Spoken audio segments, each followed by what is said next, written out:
Hey, this is Mark from Mobile Diesel. We had a super nice, interesting welding job, and I decided to film it. We were entertaining the thought of leasing service trucks. So this video wasn't really made for YouTube, but more so for potential leasers, but it works great for YouTube as well. So without further ado, here we go. Hey, this is Mark from Mobile Diesel Medic. Hello. So, this is probably the first time I've ever videotaped a job I've done, but I'm up to invoice 7,500 and something, and I just passed the 7,500 mark, which is a huge amount of work given that these are mobile jobs and they're not at the shop. And since I'm about to start leasing the trucks and start a new type of business, I thought I should start videotaping some jobs that I do. So this is my big customer here, Pods Moving and Storage, one of them. And these are Podzillas. They hit a tree with this guy and it's beyond repair. Everything's cracked and destroyed. But this one here, they hit a tree, and you can see that one tower over here is crooked, and I'm about to straighten it, but it's highly technical. This is one of the more technical things I do. I'm actually looking forward to this job because normally changing oil, it's great in the beginning, but it's fun to do complicated jobs. So this guy here, the tower's bent, as you can see, and it's also, it's hard to tell in the video, but it's not pointing straight. It's pointing to the left. If you'll notice, well, I don't know if you can notice or not. So what I've got to do is I've got to put a come along on the top of this tower, pull it straight, cut away at this metal bracket down here, but I also need to rotate this tower clockwise. So what I'm going to do is hook to the service truck, and I'm going to pull, and I'm going to weld a ring at the top of this tower, pull it straight, but I'm going to mount the ring on the left side, so when we pull, I don't know if you could tell, but the hook is to the right of the tower. So the chain is going to be going this way. So when we have the come along, it's going to be pulling the tower this way, but it's also going to rotate the tower this way. And I want to make sure I can align this tower before I pull all the hydraulics out, because it's going to be a big mess yanking all the internal lines, and I don't want to do that if it's not a fixable repair. So start with a weird thing first, and we'll see what happens, and stand by for more video footage. Okay, I am up on top of a ladder, and I've got welding cable. It's hard to tell, but there's welding cable grounded at the bottom of the equipment. There's the ground clamp down there. Stinger is up here.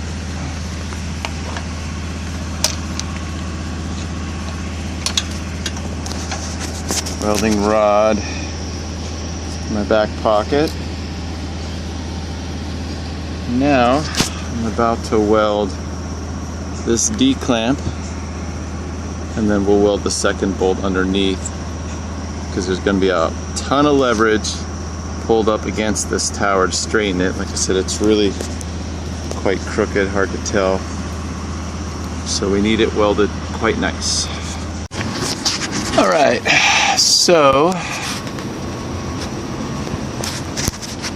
it looks like the camera lens is all blacked out. This is the welder / generator.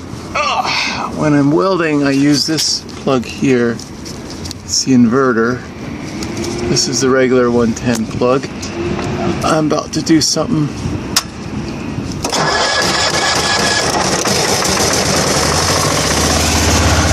Okay, so over here, back to the Podzilla. I don't know if you could tell, but I have the hook on the outside. And the whole reason is I need to twist this Podzilla around. So if I put the hook in the front, it would have done a great job in pulling this tower straight.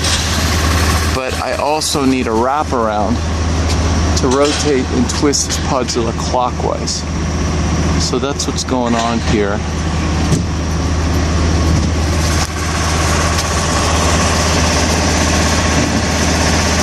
And it's chained to the truck here. And we're using a come-along. It's my uncle's. It's from the 1950s. Each truck has one. I'm not sure if I'm going to throw this one on. It's kind of special to me, but I don't know. So I need to do some welding here as well. This whole internal part is cracked. You can't see with all these lines in the way, but you can't weld with all these hydraulic lines. So I've disconnected them and capped them with this hydraulic plug kit. Now I've got to slide these lines back. They ride along the whole length of this tube here. And so I've disconnected them already from their anchor points. But they don't slide enough to be out of the way of the heat. So I've already told the managers here this is a really labor-intensive job, but they're okay with it. You know, they need this machine back up in operation. So it's fun having it all day to do a single job. I'm trying to see if you can see that crack behind there, but it's real hard. I'll come back and film it later. So over here is the other end of the hydraulic lines. I numbered them here. They're matching with dots. But I can't pull these far enough back because of this piece right here. So I'm gonna cut this here, cut it here, and cut it here. And then I'll be able to grab these lines and just yank them back out of the way. And they'll slide out way back, way front up there. They'll slide back. And then I could start doing it. And once again, same darn tool. So this thing is super useful, but it's super dangerous. So I always wear leathers. I don't know if you can see it. And leather gloves and a full face shield, because those wheels sometimes explode and they'll hurt you if you don't have the proper gear on. All right, that's it for now. Okay, so I cut the plate out. I moved the bars back. Here's the plate down here. It will be welded back into place later. I've got the chain tensioned. Once again, I got the wrap around. So it'll twist the column.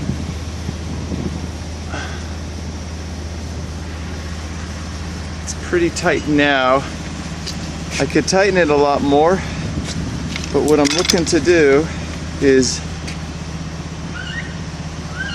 split the seam on the back and let the chain pull the column straight as I split it. So what am I talking about when I say split? Right down here, there's a lot of tension on this column. I'm going to split up here with the cutoff wheel and watch this gap start to shrink. Hopefully. We shall see. And then the other gap is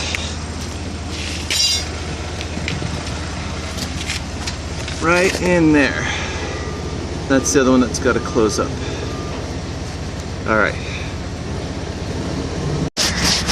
Okay, well, I got it straightened out. Looks great. The next big step is to close this gap. Oh, this is gonna be a doozy of a job. Anyways, I'm gonna get on making steel plates right now.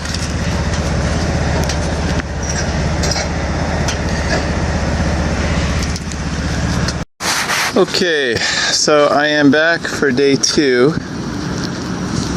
This was quite a job.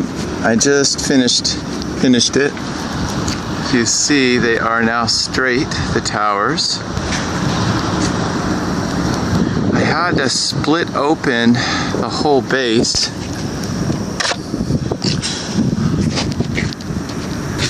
And I had to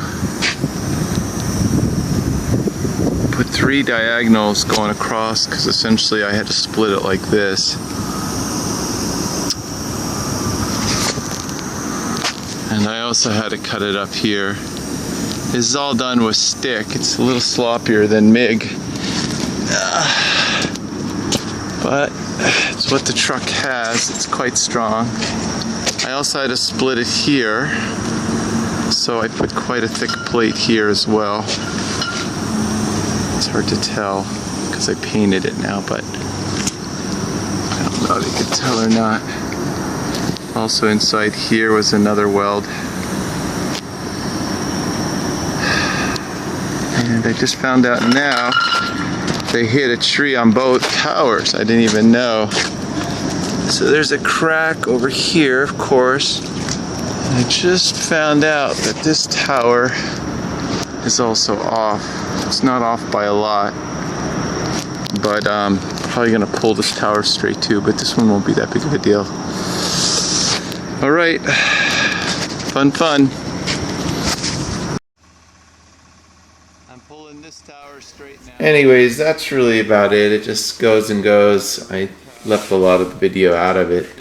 But one thing I thought I should be mentioning, I'm noticing when I'm watching this thing, and I don't talk about it in the video, but why the heck are the towers at all sorts of funky angles?